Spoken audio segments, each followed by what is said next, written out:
നമ്മളെ നന്നായി അറിയാവുന്നതായ കർത്താവിന് നമുക്ക് കാര്യങ്ങളൊക്കെ സ്തോത്രം ചെയ്യട്ടെ. ആ കർത്താവ് നമ്മളെ നന്നായി തന്നെ ഈ 2024 നടത്തും എന്നുള്ളതിന് യാതൊരു സംശയമില്ല. ഇന്ന് പിൽക്കാലത്തെ അല്പനേരത്തെ ചിന്തയ്ക്കായിട്ട് നമുക്ക് വേദഭാഗം വായിക്കാം. 52-ാം സങ്കീർത്തനം അതിന്റെ 8-ാം വാക്യം വായിക്കാം. സാംസ് 52 വേഴ്സ് 8. 52-ാം സങ്കീർത്തനം അതിന്റെ 8-ാം വാക്യം. മൈക്ക് ഉപയോഗിച്ച് വായിക്കണമേ പ്ലീസ്.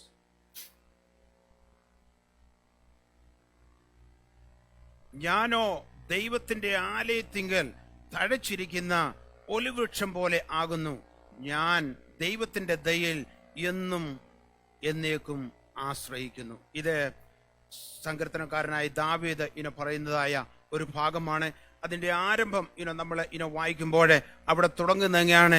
വീര, നീ ദുഷ്ടതയിൽ പ്രശംസിക്കുന്നത് എന്ത്? ദൈവത്തിന്റെ ദയ നിരന്തരമാകുന്നു.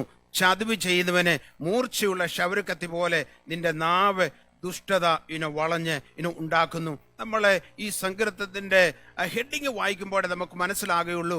ഈ സങ്കീർത്തനത്തിന്റെ പശ്ചാത്തലം നമുക്ക് പഠിക്കുവാനായിട്ട് സാധിക്കും. അതിന്റെ പശ്ചാത്തലം അല്ലെങ്കിൽ അതിന്റെ ഹെഡിങ് ഇങ്ങനെ എഴുതിയിരിക്കുന്നത്: സംഗീത പ്രമാണിക്ക് ദാവീദിന്റെ ഒരു ധ്യാനം. ഏദോമ്യനായ ദേവേഗ് ചെന്ന് ശബലിനോട് ദാവീദ് അഹിമേലെക്കിന്റെ വീട്ടിൽ വന്നിരുന്നു എന്നറിഞ്ഞപ്പോൾ ചമച്ചത്. നമ്മള് 1 ശമൂവേലിന്റെ പുസ്തകം അതിന്റെ 21-ാം അധ്യായത്തിലേക്ക് കടന്നു പോകുമ്പോൾ ഇതിന്റെ ബാക്ക്ഗ്രൗണ്ട് നമുക്ക് മനസ്സിലാകുള്ളൂ. നമ്മൾ അതെല്ലാം വായിക്കുവാൻ നമുക്ക് സമയമില്ല. എന്നാൽ 20-ാം അധ്യായം 1 ശമൂവേലിന്റെ പുസ്തകം, അതുപോലെ 21-ാം അധ്യായം, ഈ 2 അധ്യായങ്ങളെ നമ്മൾ വായിക്കുമ്പോൾ ഇതിന്റെ ഒരു ഫുൾ ബാക്ക്ഗ്രൗണ്ട് നമുക്ക് ലഭിക്കുവാനായിട്ട് സാധിക്കും. ദാവീദ് ഇത് എഴുതുവാനുള്ളതായ സാഹചര്യം അല്ലെങ്കിൽ എഴുതുവാനുള്ളതായ തന്നെ ഹേമിപ്പിച്ചത് എന്തുകൊണ്ട് എന്ന് നമുക്ക് കാണുവാനായിട്ട് സാധിക്കുന്നുണ്ട്. എന്നാൽ ഇവിടെ ദാവീദ് ഒരു കാര്യം പറയാണ്: ഞാനോ ദൈവത്തിന്റെ ആലയത്തിങ്കല് തഴച്ചിരിക്കുന്ന ഒലിവൃക്ഷം പോലെയാകുന്നു. നമ്മൾ ദൈവത്തിന്റെ വചനം വായിക്കുമ്പോൾ ഞാൻ എന്ന് ഉപയോഗിച്ചിരിക്കുന്നതായ ഒത്തിരി പദങ്ങള് ദൈവത്തിന്റെ വചനത്തിൽ നമുക്ക് കാണാൻ സാധിക്കും. ഏതാണ്ട് 719 പ്രാവശ്യം ഞാൻ എന്നുള്ളതായ പദം നമുക്ക് പഴയ നിയമത്തിലും പുതിയ നിയമത്തിലും നമുക്ക് നോക്കുമ്പോൾ കാണുവാനായിട്ട് സാധിക്കുന്നുണ്ട്. അതിൽ ഏതാണ്ട് 508 പ്രാവശ്യം പഴയ നിയമത്തില് ഞാനെന്ന് പറഞ്ഞിരിക്കുന്നതായ ഭാഗം കാണുവാൻ സാധിക്കുന്നുണ്ട്. കർത്താവ് ദൈവം ഒരിക്കലെ മോശയോട് പറഞ്ഞു, ഞാനാകുന്നവൻ ഞാനാകുന്നു എന്ന് പറഞ്ഞു. നമ്മൾ പുതിയ നിയമത്തിലേക്ക് വരുമ്പോൾ യേശു കർത്താവ് തന്നെ ഞാൻ എന്ന് പ്രഖ്യാപിച്ചതായ ഒത്തിരി ഭേദഭാഗങ്ങൾ നമുക്ക് കാണുവാൻ സാധിക്കുന്നുണ്ട്. യേശു പറഞ്ഞു, ഞാൻ തന്നെ വഴിയും സത്യവും ജീവനും ആകുന്നുവെന്ന് യേശു പറഞ്ഞു. ഞാൻ വാതിലാകുന്നു എന്ന് യേശു പറഞ്ഞു. അതുപോലെ തന്നെ യേശു മറ്റൊരു ഭാഗത്ത് പറഞ്ഞു, ഞാൻ സാക്ഷാല് മുന്തിരിവള്ളി ആകുന്നുവെന്ന്, ഞാൻ നല്ല ഇടയനാകുന്നു, ഞാൻ അതുപോലെ തന്നെ ഞാൻ പുനരുത്ഥാനവും ജീവനുമാകുന്നുവെന്ന് യേശു പറഞ്ഞതായിട്ട് നമുക്ക് കാണാം. അപ്പോൾ ഞാനെന്ന് പറയുന്ന പദങ്ങളെ ഒത്തിരി നമുക്ക് പഴയ നിയമത്തിലും പുതിയ നിയമത്തിലും കാണും. എന്നാൽ ഞാനോ എന്ന് പറയുന്നതായ ആ വാക്ക് നമുക്ക് വളരെ ചുരുക്കം മാത്രമേ ദൈവത്തിന്റെ വചനം പഠിക്കുമ്പോൾ കാണുവാനായിട്ട് സാധിക്കുകയുള്ളൂ. എന്നാൽ ഇവിടെ ദാവീദ് പറയാണ് ഞാനോ. നാം പറഞ്ഞല്ലോ, ഈ 52-ാം സങ്കീർത്തനത്തിന്റെ പശ്ചാത്തലം നമുക്ക് മനസ്സിലാക്കണമെങ്കിൽ 1 ശമൂവേലിന്റെ പുസ്തകം 22-ാം അധ്യായത്തിലേക്ക് നമുക്കൊന്ന് തിരിച്ചു പോകാം. 22-ാം അധ്യായം അല്ലെങ്കിൽ 21 എടുക്കാം. 21-ന്റെ 6-ാം അല്ലെങ്കിൽ അതിന്റെ 4-ാം വാക്യം വായിക്കുക. 21-ന്റെ 4-ാം വാക്യം. അതിന് പുരോഹിതൻ ദാവീദിനോട്, വിശുദ്ധമായ അപ്പമല്ലാതെ സാമാന്യമായത് കൈവശമില്ല. ബാല്യക്കാർ സ്ത്രീകളോട് അകന്നിരിക്കുന്നുവെങ്കിൽ തരാമെന്ന് ഉത്തരം പറഞ്ഞു. അവിടെ നമ്മൾ വായിക്കുമ്പോൾ അതിന്റെ 21-ന്റെ 1 മുതലുള്ള വാക്യങ്ങൾ വായിക്കുമ്പോൾ ഒത്തിരി വായിക്കാനായിട്ട് സമയക്കുറവ് കൊണ്ട് ചിലതൊക്കെ സ്കിപ്പ് ചെയ്യാണ്. എന്നാൽ അതിന്റെ ആദ്യ ഭാഗം വായിക്കുമ്പോൾ നമുക്കറിയാം, ദാവീദ് നോബിൽ പുരോഹിതനായ അഹീമേലെക്കിന്റെ അടുത്തേക്ക് കടന്നെല്ലുകയാണ്. ഒരാള് ഒരു പാസ്റ്റേജില് കടന്നു പോകുന്നത് പോലെ കർത്താവിന്റെ ദാസനായ ദാവീദ് ഇപ്പോഴെന്തുവാണ് ഒരു പുരോഹിതന്റെ ഭവനത്തിലേക്ക്, ഒരു പാസ്റ്ററുടെ ഭവനത്തിലേക്ക് അല്ലെങ്കിൽ ഫെയ്ത്തോം എന്നൊക്കെ നമ്മൾ പണ്ടത്തെ കാലത്ത് പറയും എന്ന് പറഞ്ഞ പോലെ അഹീമേലെക്ക് ഒരു പുരോഹിതനാണ്. അദ്ദേഹത്തിന്റെ അടുത്തേക്ക് ഇപ്പോഴേ ഈ ദാവീദ് കടന്നു ചെല്ലുകയാണ്. എന്തിനാണ് കടന്നു ചെല്ലുന്നത്? അവിടെ ഡോറ് മുട്ടുന്നുണ്ട്. തുറന്നു നോക്കിയപ്പോൾ ദാവീദാണ്. ഈ ദാവീദിനെ കണ്ടപ്പോൾ എന്തുകൊണ്ടാണ് ഇപ്പോഴേ വന്നതെന്ന് ചോദിക്കുന്നത് നമുക്ക് നമുക്ക് കാണുവാനായിട്ട് സാധിക്കുന്നുണ്ട്. അതിന്റെ 1-ാം വാക്യം മുതൽ വായിച്ചു നമുക്ക് മനസ്സിലാക്കാം. ദാവീദ് നോബിൽ പുരോഹിതനായ അഹീമലേക്കിന്റെ അടുക്കൽ ചെന്നു.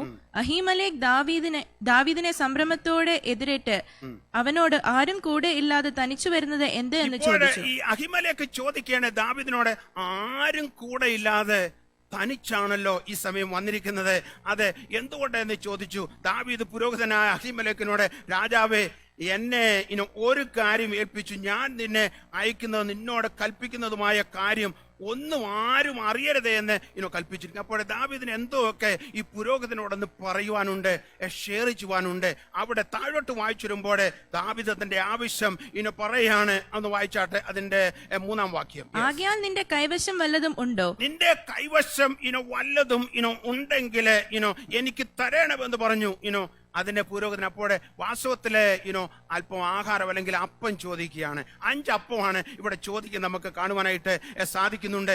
എന്നാൽ ഇവിടെ ആഹാരം ചോദിക്കുന്നതായ ഈ ദാവീദിന് ഈ പുരോഹിതൻ എന്തുവാണ് ആലോചനയും കൊടുത്തു. അതുപോലെ തന്നെ കുറച്ച് കഴിയുമ്പോൾ നമ്മൾ 22-ാം അധ്യായത്തിന്റെ ഒടുവിലേക്ക് വരുമ്പോൾ വാളും കൊടുക്കുന്ന നമുക്ക് കാണുവാനായിട്ട് സാധിക്കുന്നുണ്ട്. 22-ാം അധ്യായം അതിന്റെ 9 മുതലുള്ള വാക്യങ്ങൾ വായിക്കാം. അപ്പോൾ ശൗലിന്റെ ഭൃത്യന്മാരുടെ കൂട്ടത്തിൽ നിന്നിരുന്ന ഏദോമ്യനായ ദോവേഗ് നോബിൽ അഹീദൂബിന്റെ മകനായ അഹീമലേക്കിന്റെ അടുക്കൽ ഇഷായിയുടെ മകൻ വന്നത് ഞാൻ കണ്ടു. അവൻ അവനു വേണ്ടി യഹോവയോട് അരുളപ്പാട് ചോദിച്ചു. അവന് ഭക്ഷണ സാധനവും ഫെലിസ്തീനായ ഗോലിയാത്തിന്റെ വാളും കൊടുത്തു എന്നുത്തരം പറഞ്ഞു. ചുരുക്കം പറഞ്ഞു കഴിഞ്ഞാല് ഈ അപ്പം ചോദിക്കുവാൻ വന്നതായ ദാവീദിന് എന്തൊക്കെയാണ് കൊടുക്കുന്നത്? ആലോചന കൊടുക്കുന്നു. യഹോവയോട് അരുളപ്പാട് ചോദിച്ചു. അപ്പോൾ ദൈവത്തിന്റെ ഒരു ആലോചന എന്തുവാണ് ദാവീദിന് കേൾക്കണം പുരോഹിതനിൽ നിന്ന്. അപ്പോഴേ ആ ആലോചന ചോദിച്ചപ്പോഴേ ആ ആലോചന കൊടുക്കുന്നത് നമുക്ക് കാണുവാൻ സാധിക്കുന്നുണ്ട്. അപ്പോഴേ ആലോചന മാത്രമല്ല പറയുന്നുണ്ട്, അവന് ഭക്ഷണ സാധനവും കൊടുത്തു. അതുകൂടാതെ ഫെലിസ്ത്യനായ ഗോലിയാത്തിന്റെ വാളും കൊടുത്തു. ഈ ദാവീദാണ് ഫെലിസ്ത്യനെ കൊന്നതെന്ന് നമുക്ക് 17-ാം അധ്യായം നമ്മൾ വായിക്കുമ്പോൾ ശമൂവേലിന്റെ പുസ്തകം 1 ശമൂവേലിന്റെ പുസ്തകം വായിക്കുമ്പോൾ നമുക്ക് കാണുവാൻ സാധിക്കുന്നുണ്ട്. എന്നാൽ ആ വാൾ എന്തുവാണ് സൂക്ഷിച്ച് വെച്ചിട്ടുണ്ടായിരുന്നു. അപ്പോഴേ ആ വാള് എന്തുവാണ് ഈ ദാവീദിനെ കൊടുക്കുന്നത് നമുക്ക് കാണുവാൻ സാധിക്കുന്നു. അപ്പോഴേ ആലോചന കൊടുത്തു, ആഹാരം കൊടുത്തു, വാളും കൊടുക്കുന്നത് നമുക്ക് കാണുവാനായിട്ട് സാധിക്കുന്നുണ്ട്. എന്നാൽ അല്പം അപ്പം ലഭിക്കണം, ആഹാരം ലഭിക്കണം, അതിനുവേണ്ടിയാണ് ദാവീദ് ചെയ്തത്. എന്നാൽ ചോദിക്കുന്നതിലും നനയ്ക്കുന്നതിലും അത്യന്തം പരമായി പോറ്റുന്നതായ ദൈവത്തിന്റെ വലിയ കരം ഇവിടെ കാണുവാൻ സാധിക്കുന്നുണ്ട്. അപ്പോഴേ ഈ ദൈവഭക്തൻ എന്തുവാണ് ദൈവത്തിന്റെ ആലോചന ലഭിക്കുന്നു, അതുകൂടാതെ ആഹാരം ലഭിക്കുന്നു, വാളും കൊടുക്കുന്ന നമുക്ക് കാണാൻ സാധിക്കുന്നുണ്ട്. എന്നാൽ ഈ അഹീമലേക്കിന്റെ അടുത്ത് ദാവീദ് വന്ന വിവരം ഇവിടെ എന്തുവാണ് ഒരു ചാരനെ പോലെ ദാവീദ് ഈ ശൗലിനോട് പറയുന്നത് നമുക്ക് കാണുവാൻ സാധിക്കുന്നുണ്ട്. അപ്പോഴേ വാസ്തവത്തില് ദാവീദും ശൗലും എന്തുവാണ് വളരെ എതിരാളികളാണ്. ദാവീദിനെ കൊല്ലുവാനായിട്ട് ശൗൽ ഓടി നടക്കുകയാണ്. അങ്ങനെ ഇരുന്നപ്പോഴേ ഈ അഹിമലേക്കിന്റെ അടുത്ത് കടന്നു വന്ന് അപ്പം കൊടുത്തതും അതുപോലെ തന്നെ ആലോചന കൊടുത്തതും വാളുമൊക്കെ കൊടുത്ത വിവരം ശൗല് അറിയുന്നു. ശൗല് വളരെ കോപിതനാകുകയാണ്, വളരെ കോപിക്ക് നമുക്ക് കാണാൻ സാധിക്കുന്നുണ്ട്. ശൗലിന്റെ ചോദ്യം ഈശായുടെ മകനായ ദാവീദിന് എന്റെ എതിരാളിയാണ്, അവന് ഈ ഭക്ഷണ സാധനങ്ങളും അതുപോലെ ഈ വാളും ആലോചന കൊടുക്കുവാനായിട്ട് ഈ പുരോഹിതൻ ആരെ എന്ന് ചോദിക്കുന്നതായ ചോദ്യം നമുക്ക് കാണുവാൻ സാധിക്കുന്നുണ്ട്. അങ്ങനെ ചോദിച്ചപ്പോൾ വളരെ എന്തുവാണ് കോപിതനായിട്ട് ഈ ശൗല് ഇപ്പോൾ ഈ പുരോഹിതന്മാരെ എല്ലാം എന്തുവാണ് നോബിൽ എന്ന് പറയുന്ന ഒരു സ്ഥലത്ത് വിളിച്ചു കൂട്ടാൻ നമുക്ക് കാണുവാൻ സാധിക്കുന്നുണ്ട്. അതിന്റെ 22-ാം അധ്യായം അതിന്റെ 16 മുതലുള്ള വാക്യങ്ങൾ വായിക്കാം. അപ്പോൾ 15 മുതൽ 15 വായിച്ചു. അവനു വേണ്ടി ദൈവത്തോട് ചോദിപ്പാൻ ഞാൻ ഇപ്പോഴോ തുടങ്ങിയത്? അങ്ങനെയല്ല, രാജാവ് അടിയന്റെ മേലും അടിയന്റെ പിതൃഭവനത്തിന്മേലും കുറ്റമൊന്നും ചുമത്തരുതേ. അടിയൻ ഇതിലെങ്ങും യാതൊന്നും അറിഞ്ഞവനല്ല എന്ന് ഉത്തരം പറഞ്ഞു. അപ്പോൾ രാജാവ് അഹീമലേക്കെ, നീ മരിക്കണം, നീയും നിന്റെ പിതൃഭവനമൊക്കെയും തന്നെ എന്ന് കൽപ്പിച്ചു.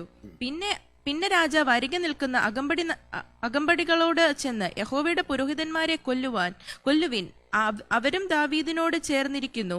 അവൻ ഓടിപ്പോയത് അവർ അറിഞ്ഞിട്ടും എന്നെ അറിയിച്ചില്ലല്ലോ എന്ന് കൽപ്പിച്ചു. എന്നാൽ യഹോവയുടെ പുരോഹിതന്മാരെ കൊല്ലുവാൻ കൈ നീട്ടുന്നത് രാജാവിന്റെ ഭൃത്യന്മാർ തുനിഞ്ഞില്ല. അപ്പോൾ ഇവിടെ കാണുന്ന സംഭവം വളരെ ദയനീയമായ ഒരു സംഭവമാണ്.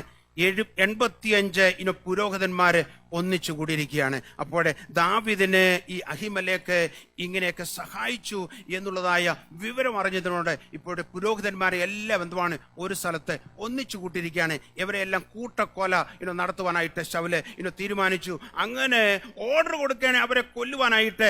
എന്നാൽ ഈ ശൗലിന്റെ ഭൃത്യന്മാരെന്തുവാണ് അതിന് തുനിഞ്ഞില്ല ഈ ആരെ കൊല്ലുവാന്, ഈ പുരോഹിതന്മാരെ കൊല്ലുവാനായിട്ട്. എന്നാൽ പുരോഹിതന്മാരെ കൊല്ലുവാനായിട്ട് അവര് തുനിയാതിരുന്നപ്പോഴേ ദേവേഗ് എന്ന് പറയുന്നതായ ഈ ശൗലിന്റെ ഒരു ഭൃത്യന് വാളെടുത്ത് അവരെ വെട്ടി എന്തുവാണ് 85 പുരോഹിതന്മാരെ കൊല്ലുന്നതായ വളരെ ദയനീയമായ അവസ്ഥ നമുക്ക് അവിടെ കാണുവാനായിട്ട് സാധിക്കുന്നുണ്ട്. അത് പിന്നീട് ഈ അഹിമേലെക്കിന്റെ മകന് ഓടിച്ചെന്ന് ദാവീദിനോട് പറയാനിടയായിത്തീർന്നു. ഇങ്ങനെ ഒരു സംഭവം ഉണ്ടായി, നീ എൻ്റെ പിതാവിനെ വന്ന് കണ്ടു, അപ്പം തന്നു, അതുപോലെ തന്നെ വാള് തന്നു, ആലോചനയും തന്നു. എന്നാൽ ഇത് ശൗൽ അറിഞ്ഞ് അദ്ദേഹം ഇപ്പോഴേ എൻ്റെ പിതാവിനെയും മറ്റുള്ള പുരോഹിതന്മാരെയും വിളിച്ച് കൊന്നിരിക്കുന്നുള്ളതായ വിവരം ഈ ദാവീദിനോട് ഈ അഹിമേലെക്കിന്റെ മകന് കടന്നു ചെന്ന് പറഞ്ഞു. ഇത് കേട്ടപ്പോഴേ താൻ ദുഃഖിതനായി. ആ വാർത്ത കേട്ടപ്പോഴേ താന് എഴുതിയതായ ചമച്ചതായ ഒരു സങ്കീർത്തനമാണ് 52-ാം സങ്കീർത്തനം. അതിന്റെ ആരംഭത്തിൽ പറയുന്നത്, വീരാ നീ ദുഷ്ടതയിൽ പ്രശംസിക്കുന്നത്. അപ്പോഴേ ഇവിടെ നമ്മൾ കാണുന്ന ദേവേഗ് എന്ന് പറയുന്നതായ മനുഷ്യന്റെ സ്വഭാവത്തെ കുറിച്ച് ഇവിടെ വളരെ 3 മുതലുള്ള വാക്യങ്ങൾ വായിക്കുമ്പോൾ നമുക്ക് കാണാൻ സാധിക്കുന്നുണ്ട്. ദേവേഗിന്റെ സ്വഭാവം നോക്കിക്കേ, അതിന്റെ 3 മുതലുള്ള വാക്യങ്ങൾ വായിച്ചേ. നന്മയേക്കാൾ തിന്മയെയും അതേ എന്തുവാണ്, നീ നന്മയേക്കാൾ എന്തുവാണ് തിന്മയാണ് ഇദ്ദേഹം ആഗ്രഹിക്കുന്നത്. അതിനുശേഷം പറയുന്നു, നീതി സംസാരിക്കുന്നതിനേക്കാള് വ്യാജത്തെ എന്തുവാണ് നീ ഇഷ്ടപ്പെടുന്നു. അപ്പോൾ 2 സ്വഭാവമാണ്. ദേവേഗിന്റെ സ്വഭാവമാണ് ഇതിന്റെ 3, 4, 5 വാക്യങ്ങൾ വായിക്കുമ്പോൾ നമുക്ക് കാണുവാൻ സാധിക്കുന്നത്. അവൻ നീതിയെ എന്തുവാണ്, നന്മയേക്കാള് തിന്മയെ ഇഷ്ടപ്പെടുന്നതാണ് മനുഷ്യനാണ് ദേവേഗ്. അതുമാത്രമല്ല, നീതി സംസാരിക്കുന്നതിനേക്കാള് വ്യാജത്തെ ഇഷ്ടപ്പെടുന്നതായ മനുഷ്യൻ, അതാണ് അവന്റെ സ്വഭാവം. അതുമാത്രമല്ല, നീ വഞ്ചന നാവും നാശകരമായ വാക്കുകളൊക്കെയും ഇഷ്ടപ്പെടുന്നു. അപ്പോഴേ വഞ്ചന അവന്റെ നാവിൽ നിന്ന് കടന്നു വരുന്നു. വഞ്ചന ഇഷ്ടപ്പെടുന്നവനാണ്. എന്നാൽ ഇവിടെ ദാവീദ് ഒരു കാര്യം ഇതിന്റെ മധ്യത്തില് വിളിച്ചു പറയുകയാണ്, ഹല്ലേലൂയ, ദൈവം നിന്നെ എന്നേക്കും നശിപ്പിക്കും. നിന്റെ കൂടാരത്തിൽ നിന്ന് അവൻ നിന്നെ പറിച്ച് കളയും. ദൈവത്തിന്റെ വചനം നമ്മൾ വായിക്കുമ്പോൾ വെട്ടിക്കളയുന്നതിനെ കുറിച്ച് ഒത്തിരി ഭാഗങ്ങൾ നമുക്ക് കാണുവാനായിട്ട് സാധിക്കുന്നുണ്ട്. എന്നാൽ ദൈവഭക്തനായ ദാവീദ് ഇവിടെ വിളിച്ചു പറയാണ്, ദൈവം നിന്നെ എന്നേക്കും നശിപ്പിക്കും. നിന്റെ കൂടാരത്തിൽ നിന്ന് അവൻ നിന്നെ പറിച്ച് കളയും. പറിച്ചു കളഞ്ഞാൽ പിന്നെ എന്തുവാണ്, ഒരു രക്ഷയില്ല. കാര്യമേ, വെട്ടിക്കളഞ്ഞു കഴിഞ്ഞാൽ കുറച്ചൊക്കെ കിളിച്ചു വരുവാനൊക്കെ സാധ്യതയുണ്ട്. എന്നാൽ എന്തുവാണ്, പറിച്ചു കളയുന്നായ അനുഭവത്തിൽ എന്തുവാണ് നിന്നെ ദൈവം ആക്കുമെന്ന് വിളിച്ചു പറയാണ്. എന്നാൽ ഇതെല്ലാം പറഞ്ഞതായ ഭക്തൻ താഴോട്ട് വന്നപ്പം പറയാണ്, നിന്റെ സ്വഭാവം ഇതൊക്കെയാണ് ദേവേഗേ. നീ വഞ്ചനയും അനീതിയും അതുപോലെ തിന്മയും ഹല്ലേലൂയ ഇഷ്ടപ്പെടുന്നവനാണ്. എന്നാൽ ഞാനോ അങ്ങനെയുള്ളവനല്ല. എന്നാൽ ഞാൻ ഇതിന്റെ എല്ലാം മധ്യത്തിൽ എന്തുവാണ് ഒരു കാര്യം ചെയ്യുവാനായിട്ട് ഞാൻ ആഗ്രഹിക്കുന്നു. എന്റെ ആഗ്രഹം എന്തെന്ന് ചോദിച്ചു കഴിഞ്ഞാൽ, ഞാനോ ദൈവത്തിന്റെ ആലയത്തിൽ എന്തുവാണ് തഴച്ചിരിക്കുന്ന പോലെ ആകുന്നു എന്ന് പറയാം. അപ്പോൾ ഈ ദാവീദിന്റെ ഒരു ആഗ്രഹം താൻ വിളിച്ചു പറയാണ്, ഞാൻ അല്പം വ്യത്യസ്തനായിരിക്കും. പ്രിയമുള്ളവരെ, നമ്മളെ കുറിച്ച് കർത്താവ് ആഗ്രഹിക്കുന്നത് എന്തുവാണ്, ഹല്ലേലൂയ, നമ്മൾ വ്യത്യസ്തരായി ജീവിക്കണം. ഹല്ലേലൂയ, ഈ ലോകത്തിൽ എന്തുവാണ്, ഹല്ലേലൂയ, നമ്മളെ വ്യത്യസ്തരായി ജീവിക്കുവാനായിട്ട് കർത്താവ് നമ്മളെ കുറിച്ച് ആഗ്രഹിക്കുന്നു. എല്ലാവരും ചെയ്യുന്നത് പോലെ നമുക്ക് ചെയ്യുവാൻ ഒക്കെയില്ല. എല്ലാവരും പറയുന്നത് പോലെ നമുക്ക് പറയുവാൻ ഒക്കത്തില്ല. എല്ലാവരും വസ്ത്രം ധരിക്കുന്ന പോലെ നമുക്ക് വസ്ത്രം ധരിക്കുവാൻ ഒക്കത്തില്ല. എല്ലാവരും ഇടപെടുന്നത് പോലെ നമുക്ക് ഇടപെടുവാൻ സാധിക്കുകയില്ല. എല്ലാവരും ബിസിനസ് ചെയ്യുന്നത് പോലെ നമുക്ക് ബിസിനസ് ചെയ്യാൻ സാധിക്കുകയില്ല. എല്ലാവരും എന്തുവാണ് ജീവിക്കുന്നത് പോലെ നമുക്ക് ജീവിക്കുവാനായിട്ട് സാധിക്കില്ല. ദൈവമക്കളെ, ഏത് കാലത്തും ഏത് രാജ്യത്തും ബൈബിളിന് പുറത്തും അകത്തുമെല്ലാം വ്യത്യസ്തരായിരുന്നു എന്ന് കാണുവാൻ സാധിക്കുന്നുണ്ട്. എന്നാൽ ഇത്ര നീറിപ്പോകുന്നതായ വേദന ഹല്ലേലൂയ വഹിക്കുന്നതായ വേദന സഹിക്കുവാൻ വയ്യ ഈ ദേവേഗ് ചെയ്തതായ ഈ ചതിവ് ശൗലിനോട് കടന്നു ചെന്ന് ഈ നുണ പറഞ്ഞത് കാരണമാണ് ഇത്രയും സംഭവ വികാസങ്ങൾ അവിടെ ഉണ്ടാകുവാനായിട്ട് ഇടയായിത്തുന്നത്. എന്നാൽ അവനോട് വൈരാഗ്യം വെക്കാതെ ഹല്ലേലൂയ അദ്ദേഹത്തിന്റെ തീരുമാനം എന്തുവാണ്, ഇതിന്റെ മധ്യത്തില് ഞാൻ ഒരു കാര്യം ചെയ്യാൻ പോവാണ്. ഞാനോ ദൈവത്തിന്റെ ആലയത്തിങ്കൽ തടിച്ചിരിക്കുന്ന ഒരു വൃക്ഷം പോലെ ആകുന്നു. ഞാൻ ദൈവത്തിന്റെ ദയയില് എന്നുവെന്തേക്കും ആശ്രയിക്കുന്നു. അപ്പോൾ ദൈവത്തിന്റെ ആലയത്തിൽ കടന്നു ചെന്ന് ദൈവത്തിന്റെ ദയയിൽ എന്തുവാണ് ഞാൻ ആശ്രയിക്കുമെന്ന് ഈ കഷ്ടതയുടെ, ഈ വേദനയുടെ, ഈ മുറിവേറ്റതായ ഈ സംഭവത്തിന്റെ മധ്യത്തിൽ എന്തുവാണ് തന്നെ ദൈവത്തിന്റെ ദയയിൽ ആശ്രയിക്കുവാനായിട്ട് വിട്ടുകൊടുക്കുന്നതായ ദാവീദിനെ നമുക്കിവിടെ കാണുവാൻ സാധിക്കുന്നുണ്ട്. ഇവിടെ മാത്രമല്ല ദാവീദ് ഞാനോ എന്ന് പറഞ്ഞിരിക്കുന്നത് 5-ാം സങ്കീർത്തനം എടുക്കാം. 5-ാം സങ്കീർത്തനം അതിന്റെ 7-ാം വാക്യം വായിക്കാം. 5-ന്റെ 7. ഞാനോ നിന്റെ കൃപയുടെ ബഹുത്വത്താൽ നിന്റെ ആലയത്തിലേക്ക് ചെന്ന് നിന്റെ വിശുദ്ധ മന്ദിരത്തിന് നേരെ നിങ്കിലുള്ള ഭക്തിയോടെ ആരാധിക്കും. ഇവിടെ പറയാണ് ഞാനോ നിന്റെ കൃപയുടെ ബഹുത്വത്താൽ. ഇവിടെ നമുക്ക് 2 കൂട്ടരെ കാണുവാൻ സാധിക്കുന്നുണ്ട്. ഈ സങ്കീർത്തനം പഠിക്കുമ്പോഴും അവിടെ എന്തുവാണ് ഹല്ലേലൂയ, അവിടെ നമ്മൾ അതിന്റെ മുഖവരെയൊക്കെ വായിക്കുമ്പോൾ നമുക്ക് കാണുവാനായിട്ട് സാധിക്കുള്ളൂ. ദുഷ്ടന്മാരെ നീതിമാന്മാരെ കുറിച്ച് ഈ 5-ാം സങ്കീർത്തനത്തിൽ വളരെ വളരെ എന്തുവാണ് എഴുതി വെച്ചിരിക്കുന്നത്. അതിന്റെ 4-ാം വാക്യം വായിക്കുമ്പോൾ നീ ദുഷ്ടതയിൽ പ്രസാദിക്കുന്ന ദൈവമല്ല, ദുഷ്ടൻ നിന്നോടുകൂടെ പാർക്കയില്ല, അഹങ്കാരികൾ നിന്റെ സന്നിധിയിലെ നിൽക്കയില്ല, നീതിയോടെ പ്രവർത്തിക്കുന്നവരൊക്കെ നീയെ പകയ്ക്കുന്നു. അപ്പോഴേ പിന്നീട് പറയുന്നത് ഫോഷ്ക്ക് പറയുന്നവരെ നീയെ നശിപ്പിക്കും. അതുപോലെ രക്തപാതവും ചതിയുമുള്ളവൻ, ഇങ്ങനെയൊക്കെ ഒരു വലിയ ലിസ്റ്റ് തന്നെ അവിടെ ഈ സങ്കീർത്തനത്തിൽ കാണുവാൻ. അപ്പോൾ ദുഷ്ടത പ്രവർത്തിക്കുന്നതായ ഒരു കൂട്ടരെ നമുക്കിവിടെ കാണാം. എന്നാൽ നീതിക്ക് വേണ്ടി നിൽക്കുന്നതായ മറ്റൊരു കൂട്ടരെ നമുക്കിവിടെ കാണുവാനായിട്ട് സാധിക്കുന്നുണ്ട്. എന്നാൽ ദാവീദ് ഈ 2 കൂട്ടരെയും കണ്ടുകൊണ്ട് ദാവീദ് പറയാണ് ഞാനോ നിന്റെ കൃപയുടെ ബഹുത്വത്താല് നിന്റെ ആലയത്തിലേക്ക് ചെന്ന് നിന്റെ വിശുദ്ധ മന്ദിരത്തിൽ നേരെ നിങ്ങളുള്ള ഭക്തിയോടെ ആരാധിക്കും. അവിടെയും എന്തുവാണ് ഞാൻ എന്തുവാണ് വ്യത്യസ്തനാണ് എന്ന് ദാവീദ് പറയാണ്. പ്രിയമുള്ളവരെ, നമ്മളെ വ്യത്യസ്തനായിരിക്കാൻ കർത്താവ് നമ്മളെ കുറിച്ച് ആഗ്രഹിക്കുന്നു. അവിടെ മാത്രമല്ല നമ്മൾ വീണ്ടും നമ്മൾ 59-ാം സങ്കീർത്തനം അതിന്റെ 6-ാം വാക്യം വായിക്കാം. 59-ന്റെ 6. സന്ധ്യാസമയത്ത് അവർ മടങ്ങി വരുന്നു, നായെ പോലെ കുരച്ചുകൊണ്ട് അവർ പട്ടണത്തിന് ചുറ്റും നടക്കും. ഇവിടെ നമുക്ക് കാണുവാനായിട്ട് സാധിക്കുന്നത് ഇവിടെ പറയാണ് 59-ന്റെ 17, 59-ന്റെ 16 നമ്മൾ വായിച്ചത്. അവരുടെ ഇങ്ങനെയാണ് എഴുതിയിരിക്കുന്നത്, ഞാനോ നിന്റെ ബലത്തെ കുറിച്ച് പാടും, അധികാലത്ത് ഞാൻ നിന്റെ ദയയെക്കുറിച്ച് ഘോഷിച്ചാനന്ദിക്കും, കഷ്ടകാലത്ത് നീ എന്റെ ഗോപുരവും അഭയസ്ഥാനവും ആയിരിക്കുന്നു. ഇവിടെ എന്തുവാണ് ഞാനോ നിന്റെ ബലത്തെ കുറിച്ച് പാടും. ഹല്ലേലൂയ. ഇവിടെ ദാവീദ് പറയാണ് ഞാൻ ആലയത്തിൽ കടന്നു എന്ന് ഹല്ലേലൂയ ഞാൻ അവന്റെ ബലത്തെ കുറിച്ച് പാടും. അപ്പോൾ ഞാനോ എന്ന് അനേക ഭാഗങ്ങളിൽ എന്തുവാണ് ഈ ദാവീദ് ഉപയോഗിച്ചിരിക്കുന്നത് നമുക്ക് കാണാൻ സാധിക്കുന്നുണ്ട്. 59-ന്റെ 6-ാം വാക്യം കൂടി വായിക്കാം. 59-ന്റെ 6 ഒന്ന് വായിച്ചാട്ടെ. സന്ധ്യാസമയത്ത് അവർ മടങ്ങി വരുന്നു, നായെ പോലെ കുരച്ചും കൊണ്ട് അവർ പട്ടണത്തിന് ചുറ്റും നടക്കും. ഇവിടെ നായുടെ അനുഭവത്തെ കുറിച്ച് പറയാണ്. സന്ധ്യാസമയത്തെ അവർ മടങ്ങി വരുന്നപ്പോൾ ഈ നായെ പോലെ കുരയ്ക്കുന്നതായ ഒരു കൂട്ടം ആളുകളെ കുറിച്ചാണ് ഇവിടെ ദാവീദ് പറയുന്നത്. അപ്പോഴേ കുരയ്ക്കുന്നവരെ കുറിച്ച് പറയുന്നത് കുരയ്ക്കുക എന്ന് പറയുമ്പോൾ എന്തുവാണ് നമുക്ക് പറയാൻ സംസാരിക്കുന്നവരെ അവരെ എന്തൊക്കെ സംസാരിക്കുന്നത് നമുക്ക് മനസ്സിലാക്കുവാനോ സാധിക്കുകയില്ല. എന്നാൽ സന്ധ്യാസമയത്തെ അവർ മടങ്ങി വരുന്നു, നായെ പോലെ കുരച്ചുകൊണ്ട് അവർ പട്ടണത്തിൽ ചുറ്റും നടക്കുന്നു, അവർ തങ്ങളുടെ വായു കൊണ്ട് എന്തുവാണ് ശകാരിക്കുന്നു. അപ്പോൾ ഒരു കൂട്ടം ആളുകളെ കുറിച്ച് പറയുന്നു, കുരയ്ക്കുന്ന ഒരു കൂട്ടം ആളുകളെ കുറിച്ച്. വിൻസ്റ്റൺ ചർച്ചില് ബ്രിട്ടീഷ് പ്രൈം മിനിസ്റ്റർ ആയിരുന്നു 1940-കളിൽ മുതൽ. വളരെ ദീർഘവർഷം അദ്ദേഹം പ്രൈം മിനിസ്റ്റർ ആയിരുന്നു. എന്നാൽ അദ്ദേഹം ഒരു കോട്ട് അദ്ദേഹം എഴുതിയിട്ടുണ്ട്. അദ്ദേഹം ഇങ്ങനെയാണ് പറഞ്ഞത്, കുറയ്ക്കുന്ന പട്ടുകളെ എല്ലാം നമ്മളെ എറിഞ്ഞെറിഞ്ഞ് മുന്നോട്ട് പോവുകയാണെങ്കിൽ നമ്മളെ എത്തേണ്ടിയിടത്ത് നമുക്ക് എത്തിച്ചേരുവാനായിട്ട് സാധിക്കും എന്ന് താൻ പറഞ്ഞുണ്ട്. എന്ന് പറഞ്ഞു കഴിഞ്ഞാൽ നമ്മൾ എത്തേണ്ടതായ ഡെസ്റ്റിനേഷൻ നമ്മൾ എത്തിച്ചേരണമെങ്കിൽ എന്തുവാണ് ഹല്ലേലൂയ കുറയ്ക്കുന്ന പട്ടിയെല്ലാം എറിഞ്ഞ് ശാന്തമാക്കിയിട്ട് എത്താമെന്ന് അയച്ചു കഴിഞ്ഞാൽ ചെന്നെത്താൻ ഒക്കത്തില്ല എന്നാണ്. ഇവിടെ നമുക്ക് കാണുവാൻ സാധിക്കുന്ന എന്തുവാണ് സന്ധ്യാസമയത്ത് അവർ മടങ്ങി വരുന്ന നായെപ്പോലെ കുരച്ചുകൊണ്ട് അവർ പട്ടണത്തിന് ചുറ്റും നടക്കുന്നു. അപ്പോൾ ഹല്ലേലൂയ കുരയ്ക്കുന്ന പട്ടിയെ പോലെ സംസാരിക്കുന്നവർ കാണും, ഇടപെടുന്നവർ കാണും, ഹല്ലേലൂയ ശബ്ദിക്കുന്നവർ കാണും, ഹല്ലേലൂയ കുറ്റം പറയുന്നവർ കാണും, അനീതി സംസാരിക്കുന്നവർ കാണും, ചതിക്കുന്നവർ കാണും. എന്നാൽ ഇതിന്റെ മധ്യത്തില് ദാവീദിന് പറയാനുള്ള എന്തെന്ന് ചോദിച്ചു കഴിഞ്ഞാൽ എന്താണ് ഞാനോ നിന്റെ ബലത്തെ കുറിച്ച് പാടും.